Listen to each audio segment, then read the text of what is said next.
Shalom saudara, apa kabar semuanya? Saya percaya kita semua selalu hidup dalam sukacita Allah, dalam pemeliharaan Tuhan yang membuat kita selalu memiliki pengharapan lebih daripada orang-orang yang tidak mengenal Allahnya. Karena itu saudara, mari kembali kita akan memasuki renungan kita. Kita mempersiapkan hati kita dan kita satu dalam doa. Kita berdoa. Segala puji syukur, hormat, kemuliaan, dan kuasa kami naikkan kepadamu, ya Maha Besar Tuhan, sebagai sumber hidup bagi kami. Kami bersyukur untuk kesempatan ini, di mana kembali dimungkinkan bagi kami untuk bersama-sama sejenak bersekutu dengan firman-Mu di dalam renungan kami pada saat ini. Bapa, kami mohon kuasai kami, Roh Kudus-Mu kiranya sepenuhnya untuk menolong kami memahami firman-Mu ketika kami membaca dan mendengar, sehingga ketika kami membaca dan mendengar, hati kami selalu kembali diteguhkan. Terima kasih Tuhan. Urapi kami Tuhan, kami buka hati kami untuk Engkau bertahta dan berbicara melalui firman-Mu. Kami percaya Tuhan ada berkat yang baru yang Engkau sedang siapkan bagi kami melalui firman-Mu yang akan kami dengarkan pada saat ini Tuhan. Terima kasih Bapa, ampuni segala dosa pelanggaran kami dan tahirkan hati kami Bapa. Layakkan kami untuk bersekutu dengan firman-Mu yang kudus ini. Demi nama Yesus Tuhan kami bersyukur. Haleluya. Amin. Puji Tuhan saudara, kembali baiklah kita akan bersama-sama kembali membuka firman Tuhan dalam Matius pasal 8 ya. Matius pasal 8 ayat 23 sampai ayat yang ke-27 firman Tuhan saudara. Angin ribut diredahkan. Lalu Yesus naik ke dalam perahu dan murid-muridnya pun mengikutinya. Sekonyong-konyong mengamuklah angin ribut di danau itu sehingga perahu itu ditimbus gelombang, tetapi Yesus tidur. Maka datanglah murid-muridnya membangunkan dia, katanya, Tuhan, tolonglah, kita binasa. Ia berkata kepada mereka, mengapa kamu takut, kamu yang kurang percaya? Lalu bangunlah Yesus menghardik angin dan danau itu, maka danau itu menjadi teduh sekali. Dan heranlah orang-orang itu berkatanya, orang apakah dia ini sehingga angin dan danau pun taat kepadanya. Amin. Luar biasa saudara. Nah, saudara yang kekasih dalam Tuhan, dalam pembacaan kita ini, kembali kita akan melihat bagaimana Tuhan Yesus melakukan satu perjalanan ya, untuk melakukan pelayanannya saudara. Dan dalam pembacaan yang kita baca ini saudara, bagaimana ketika Yesus naik ke sebuah perahu dan murid-muridnya juga mengikutinya saudara. Nah, tetapi di danau itu saudara, di danau itu tiba-tiba saudara terjadi sesuatu yang membahayakan mereka, yaitu ada angin ribut dan saudara, membuat perahu ini begitu goncang ya, bergoyang sehingga sehingga air mulai masuk dalam perahu yang mereka tumpangi. Nah, saudara yang kekasih dalam Tuhan, namun kita melihat dalam pembacaan kita dikatakan bahwa pada waktu itu Yesus sedang tidur saudara ya. Nah, apa yang terjadi? Lalu murid-muridnya datang membangunkan dia.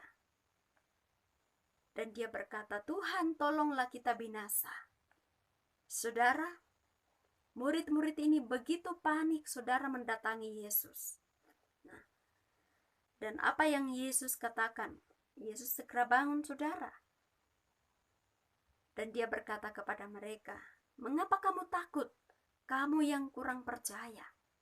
Saudara, lalu Yesus segera bertindak, mengatasi badai itu, menenangkan badai itu, saudara.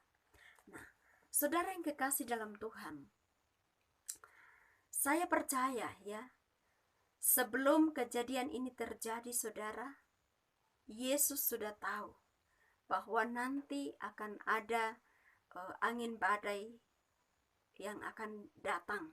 Nah, Yesus sangat tahu, saudara ya. Yesus sudah tahu itu. Tetapi saudara, yang saya ingin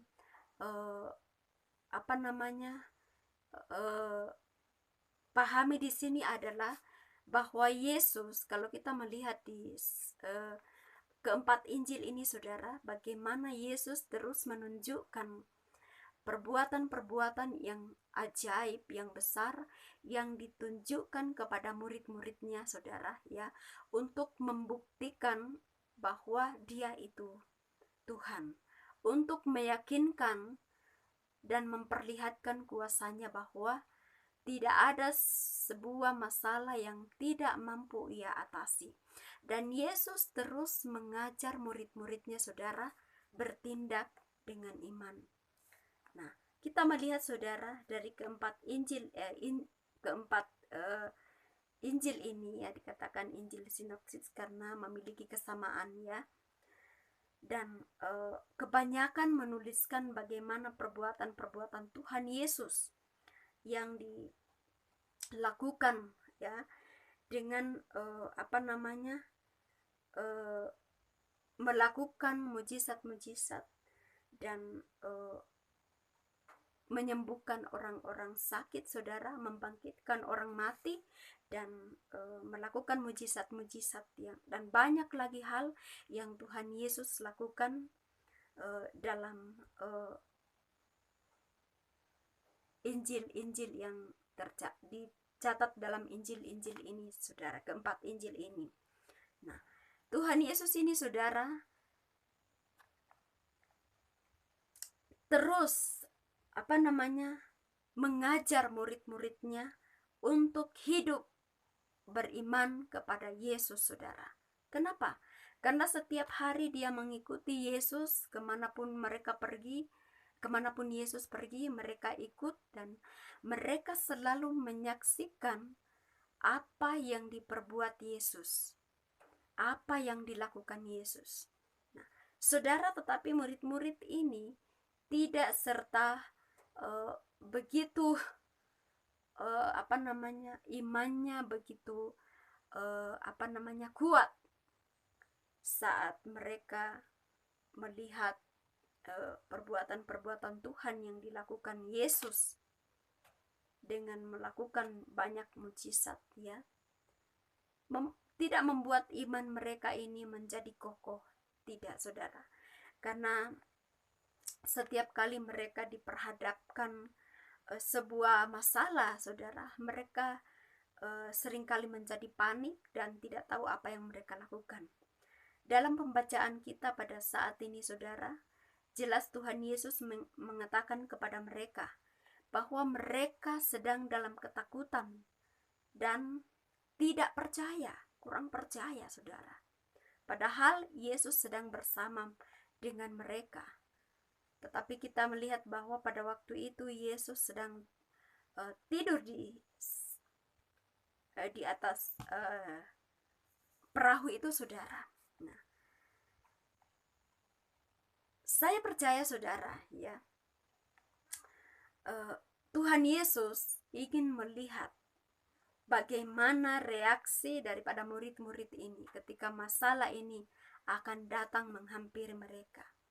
Bisa saja, saudara, ya, Yesus sengaja tidur untuk melihat reaksi mereka, saudara. Tetapi lihat, mereka sangat ketakutan, mereka tidak percaya saudara, meragukan Tuhan, padahal mereka sedang bersama dengan Yesus.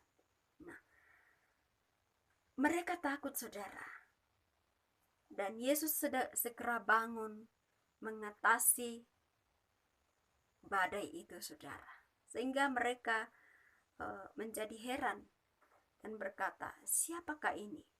Sehingga angin dan danau pun taat kepadanya. Saudara yang kekasih dalam Tuhan, apa yang dilakukan oleh murid-murid Tuhan Yesus ini saudara, seringkali juga kita alami dalam kehidupan kita sebagai orang percaya, ya. Kita mengatakan bahwa kita percaya Tuhan sanggup menyelesaikan masalah kita. Tuhan sanggup membela perkara kita saudara, ya.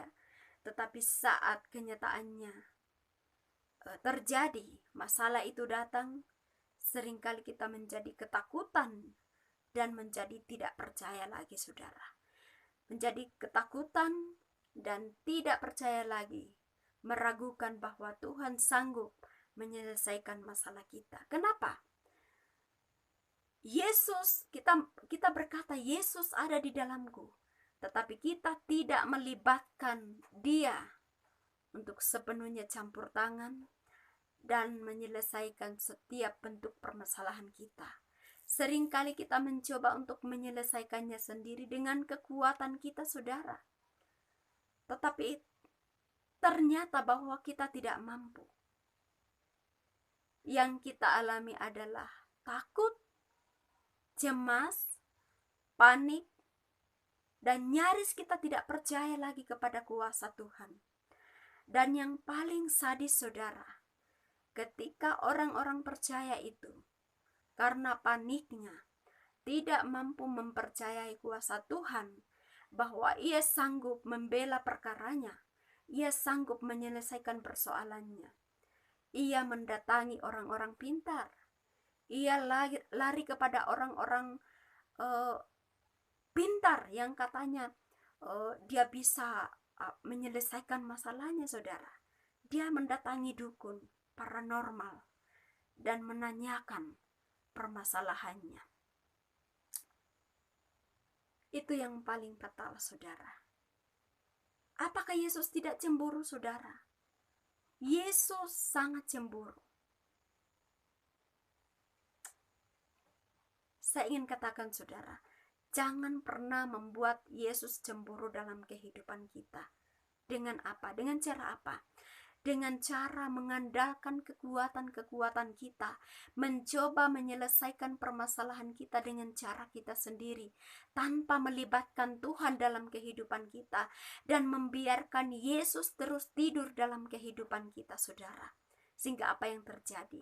Kita menjadi orang yang menjalani hidup ini dalam sebuah permasalahan yang tidak ada ujungnya saudara. Kenapa? Karena kita mencoba menyelesaikan segala masalah kita dengan cara kita sendiri, tanpa melibatkan Tuhan saudara. Dan Tuhan katakan, terkutuk orang yang mengandalkan kekuatan manusia saudara. Jangan sampai kita melangkah salah dan tidak melibatkan Tuhan dalam kehidupan kita, yang seharusnya Dialah pokok yang harus kita libatkan untuk menyelesaikan masalah kita. Saudara yang kekasih dalam Tuhan, mari kita belajar untuk memiliki keyakinan kepada Tuhan, bahwa Tuhan ada di dalam diri kita. Karena itu libatkan Dia, sehingga saudara, dalam menjalani kehidupan kita ini, kita hidup penuh dengan kepastian, penuh dengan keyakinan saudara, tanpa hidup dalam ketakutan saudara, ya. Tuhan mau saudara supaya kita ini tidak hidup dalam ketakutan. Firman Tuhan saudara di dalam 1 Yohanes pasal 4 ya, ayat 18, coba kita baca lagi. Di dalam kasih tidak ada ketakutan, kasih yang sempurna melenyapkan ketakutan saudara. Nah, saya percaya saudara, kasih Allah di dalam diri kita yang membuat kita mampu untuk berani bertindak mengatasi segala masalah kita, saudara. Kita tidak takut karena Tuhan Allah ada bersama dengan kita, saudara. Amin. Saudara, sekali lagi saya katakan, jangan pernah mencoba berjalan sendiri tanpa melibatkan Tuhan dalam perjalanan kehidupanmu. Saat engkau diperhadapkan pada sebuah permasalahan, jangan mencoba menyelesaikannya sendiri, saudara. Jangan sampai Tuhan menolak kita dan mencela kita, bahkan mengutuki kita, saudara, karena kita tidak mencoba untuk mengandalkan Dia. Dia cemburu terhadap kita, saudara. Jangan sampai itu terjadi. Tetapi saudara, biarkan ketika kita hidup dan diizinkan mengalami sebuah permasalahan hidup yang kadang-kadang membuat kita takut, cemas, saudara, libatkan Tuhan sebagai satu-satunya pribadi yang mampu menyelesaikan permasalahan hidupmu, saudara, secara tuntas. Ketika Ia menyelesaikan permasalahan kita, saudara, maka Ia menyelesaikannya secara tuntas, saudara. Tuntas, betul-betul tuntas. Sempurna penyelesaiannya kalau Yesus yang menyelesaikan, saudara. Dan ujungnya itu akan membawa sukacita yang melimpah-limpah, saudara. Kenapa? Karena kita melibatkan Tuhan sebagai pokok hidup, sebagai sumber kehidupan kita yang senantiasa mampu menjadi jawaban dari setiap kehidupan kita, saudara. Ya, jadi saudara, sekali lagi, jangan pernah ragu terhadap Tuhanmu, karena Dia hidup. Kalau Dia hidup, berarti Dia mampu menyelesaikan segala permasalahanmu, saudara. Tidak ada kata ragu di dalamnya, karena Dia itu hidup, saudara. Dia hidup. Dia mampu menyelesaikan segala perkaramu. Karena itu, apapun yang engkau hadapi saat ini, serahkan, datang pada Tuhan, libatkan Dia, maka engkau akan melihat mujizat terjadi dalam kehidupanmu, saudara. Amin. Ya, puji Tuhan untuk renungan kita pada pagi hari ini sampai di sini, saudara. Biarkan Tuhan selalu bekerja dalam kehidupan kita, saudara. Beri Dia kesempatan untuk terus menyelesaikan setiap perkara-perkara hidup kita, saudara. Karena saya percaya dengan Tuhan, kita akan selalu diberi kemenangan demi kemenangan. Amin. Mari kita kembali satu dalam doa kita. Kita berdoa. Kami sungguh bersyukur untuk segala bentuk kebaikan-Mu, Tuhan, yang tidak pernah habis-habisnya terus Engkau nyatakan dalam kehidupan kami. Walaupun kadang-kadang kami lalai, tetapi Engkau tidak pernah lalai menyatakan janji-Mu bagi setiap anak-anak-Mu, Tuhan. Terima kasih Bapa. Kami sungguh bersyukur untuk segala bentuk kebaikan-Mu, Bapa. Engkau Tuhan kami yang hidup. Engkau Tuhan yang sanggup menyelesaikan permasalahan hidup kami. Karena itu dengan keyakinan kami mau katakan bahwa kami tidak akan pernah takut, sebab Tuhan ada di pihak kami, yang selalu menyelesaikan segala bentuk persoalan-persoalan hidup kami, sehingga kami mampu melewati dengan kekuatan daripada Tuhan. Meteraikan firman-Mu ini di hati kami. Biarkan firman-Mu ini betul-betul menjadi hidup dan menyatu dalam kehidupan kami, sehingga kami semakin hari semakin kuat di dalam Engkau, Tuhan. Terima kasih Bapa. Berkati anak-anak-Mu yang sudah mengambil bagian dalam renungan pada pagi hari ini. Kuatkan kami semua, Tuhan. Kami percaya kami adalah orang-orang yang berkemenangan dalam menghadapi setiap kehidupan kami di masa-masa yang akan datang. Terima kasih Tuhan. Terima kasih Bapa, berkati setiap anak-anak-Mu yang sudah mengambil bagian pada saat ini. Kami percaya masa depan kami Tuhan, Engkau memberkati setiap harapan-harapan kami Tuhan. Engkau campur tangan dan Engkau akan menyatakan segala kerinduan-kerinduan hati kami tepat pada waktunya. Terima kasih Bapa, berkati seluruh anak-anak Tuhan dimanapun mereka berada saat ini. Kami percaya tangan Tuhan yang tidak terbatas akan selalu menggenggam kami, menopang kami, memagari kami, sehingga kami senantiasa aman dalam perlindungan-Mu Tuhan. Terpuji nama-Mu Tuhan, kami bersyukur dan menerima berkat rohani yang baru daripada-Mu. Saat ini dalam nama Yesus Tuhan kami berterima kasih. Haleluya, haleluya, amin. Puji Tuhan saudara. Sampai di sini renungan kita pada saat ini, dan sampai jumpa di waktu-waktu yang akan datang. Tuhan Yesus memberkati kita semua.